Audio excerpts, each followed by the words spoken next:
দক্ষিণ কোরিয়ায় যাত্রীবাহী উড়োজাহাজ বিধ্বস্তের ঘটনায় ৬২ জন নিহত হয়েছে। দুর্ঘটনার সময় উড়োজাহাজটিতে ১৭৫ জন যাত্রী ও ৬ জন ক্রু ছিল। এই ঘটনায় দুজনকে জীবিত উদ্ধারের তথ্য নিশ্চিত করেছে কর্তৃপক্ষ। এদিকে যাত্রীদের উদ্ধারে সর্বাত্মক প্রচেষ্টার নির্দেশ দিয়েছে দেশটির ভারপ্রাপ্ত প্রেসিডেন্ট চোই সাং-মো। বিস্তারিত বিন ইয়ামিনের রিপোর্টে।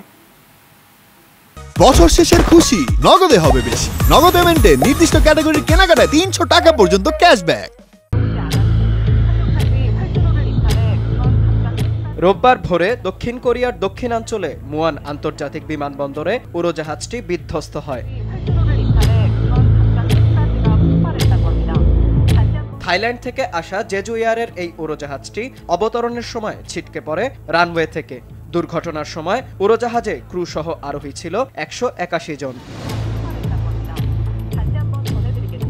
দুর্ঘটনার পর বিধ্বস্ত উড়োজাহাজটির বিভিন্ন অংশে আগুন জ্বলতে ও ধোঁয়া বের হতে দেখা গেছে। এমন পরিস্থিতিতে বিধ্বস্ত উড়োজাহাজটির পেছনের অংশে উদ্ধার কাজ চালিয়ে যাচ্ছে কর্তৃপক্ষ। এছাড়া বাতিল করা হয়েছে মুয়ান বিমানবন্দরের সকল ধরনের ফ্লাইট।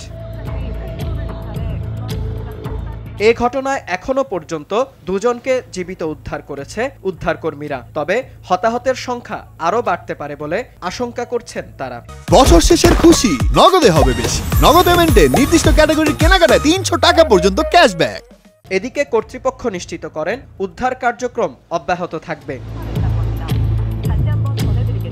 অন্যদিকে চলমান রাজনৈতিক অস্থিরতার মধ্যেই পরিস্থিতি সামাল দিতে চেষ্টা করছেন দেশটির ভারপ্রাপ্ত প্রেসিডেন্ট চোই সাং-মক। উড়োজাহাজে আটকে পড়া অন্যান্য যাত্রীদের উদ্ধারে যথাযথ পদক্ষেপ নিতে নির্দেশ দেন তিনি। বিন ইয়ামিন, RTV।